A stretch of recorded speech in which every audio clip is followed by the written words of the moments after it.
Hey everyone, it's National Truck Driver Appreciation Week, so we have a special huddle episode for you. Now, our private fleet drivers at Walmart are the best of the best. They drive millions of miles on the roads, they do it safely, and they keep our entire business going. They're excellent drivers, they're professionals, and they always step up when a community needs help, like in hurricane recovery, or flooding, or most recently in Jackson, Mississippi, with the water crisis the community's had. And we're also proud to offer some of the best driving jobs out there. A new Walmart driver can now earn up to $110,000 a year in their first year, and we recently launched the Fleet Development Associate to Driver program. And this pays for Walmart associates to earn their commercial driver's licenses. Now, I just spent some time on the road with a recent graduate of that program, Levor Franklin. Levor is a great driver, a great associate, and a great person, and I'm excited for you to see him in action. Please enjoy this. And did they tell you about the story about how I started growing my hair? No. When I got hired on Walmart in 2004, I never cut my hair since. Yes. Well, I cut it once when I was order filling. It got too long, and I didn't want to get caught in any machinery. So I cut back up to my shoulders, and it actually grew back down. Okay, so that took a while, 18 years. Yes. Okay, so we're leaving the Palestine RDC, Regional Distribution Center. Where are we going? We're going to the Palestine store. Palestine store, here in town. 345. 345. What was the first drive like by yourself? When I initially rode off, it was nerve-wracking. But then when I started driving, I was like, it's the same as I've been doing with them. I trained with them for 6 weeks driving, so it was the same. At the warehouse, I always liked trying different functions, job functions. So that's exciting to me, learning something new. So I started out as an order filler, then I moved to unloader, then I moved to loader, then I moved to, I never signed a lift driving bid, but I always drove a lift doing replenishment. So I did all of the job functions in the warehouse. And you said you were order filling in Terrell, Texas in the freezer? Yes. So the freezer, those are long days, it's cold. I think I'd rather the freezer than the dry side though. Oh yeah. The dry side was I guess brutal. if you do that though, you don't need to go to the gym. You're in pretty good shape. Yep. Yeah, you move into a role where you're sitting a lot. When I was in store operations, and you're constantly walking, slinging freight, helping in the back room, and then I moved to the office and sat down, same thing happened. It'll catch up with you. Actually, doing the classes also, because you're standing up the whole time facilitating, and then you have to do tours through the DC. And that actually kept me in somewhat shape also. But with this, you're just sitting and driving, so you have to actually think about working out. So you travel a whole lot also, right? I do. I actually wish I could get out more than I do. Oh, really? Yeah, I really like meeting all the people that, best way to say it, really carry the heavy load, do the real work. And I always was taught when I was young in my career that if you want to know what's really going on, you ask the people that are closest to or doing the work. Yeah, maintenance supervisor at the Terrell DC, he used to let the associates know he'll come in the onboarding and give a little speech to them. All right, thank you. And he'll let them know that they are the most important maintenance associates, even though they're regular associates, because they're using the equipment. Right. So they know the first thing that goes wrong with it. They'll know. Yeah. They'll know. I think a lot of people probably don't realize how much we focus on safety in these environments, because these piece of equipment like this tractor and what's in the DC, they're big, heavy piece of equipment that can really hurt someone if not managed well. I explained that to a lot of the drivers. They thought that since I was coming from the warehouse, we didn't have safety instilled in us the same as they did. But you got to think a forklift weighs a whole lot also, and it's real hard to drive. So you have to have the same level of respect for that equipment. And licensed the same way that licensed, different licenses, same respect. Yeah, you get a CDL for this, but you still have to be licensed. So I have a forklift story. And it's one of those, exactly.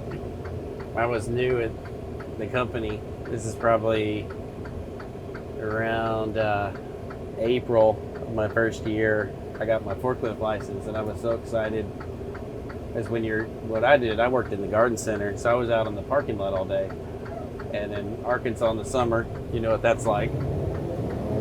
So when I got the forklift license, I was really excited because I could drive around, go back and forth, and it wasn't quite as hot. We had shade, so I thought it was pretty exciting. But then I ran over a sign holder, got a flat tire.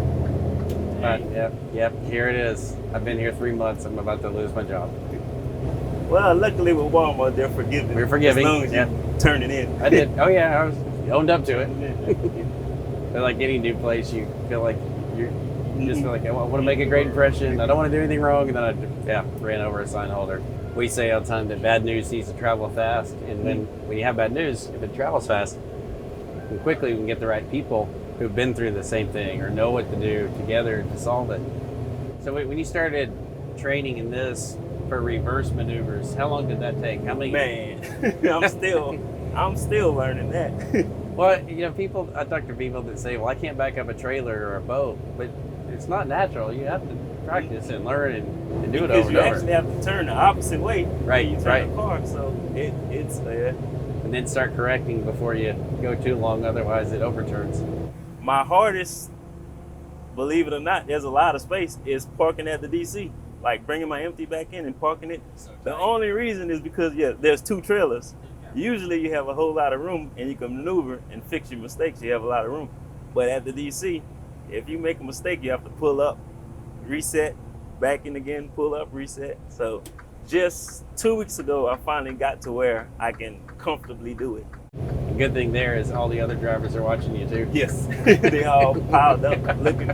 And what kind of runs do you do from here? Like, what are the typical lengths?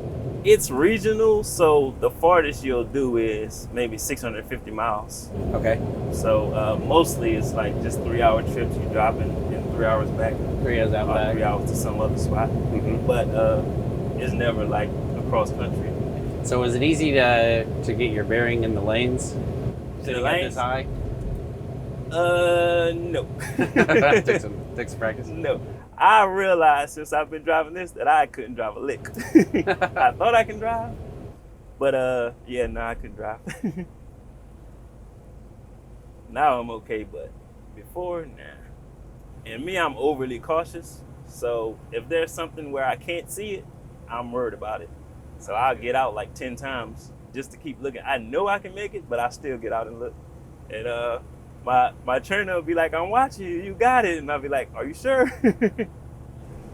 Yeah, I remember our trainers. Every trainer we spoke to would say, you have to get a routine down. You have to get a routine down. And in your mind, you'd be like, okay. And then when you start doing it and you get a routine down, you get more efficient once you get a routine down. And you don't move faster physically, but you're actually moving faster on your time. Yeah, it's that muscle memory, right? You do the same thing the same way every time. And like managing a checklist like a pilot does. You want to do repeatable steps over and over so you don't miss one.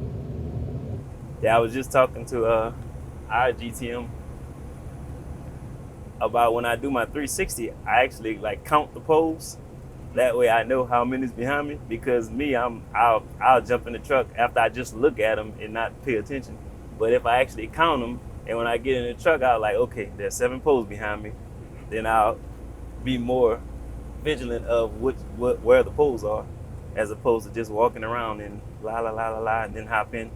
So what advice do you give to new drivers? I know you've been on your own just a few months, but somebody just starting and wants to learn. The thing that helped me the most was getting a routine down. Yes, it takes a lot of the edge off once you get a routine. So the discipline to doing things over and over is really important. Even getting up in the morning, like waking up, what are you going to do first? Even that helps. That way you're not thinking about what did I forget? If you have a routine, you already know what's next.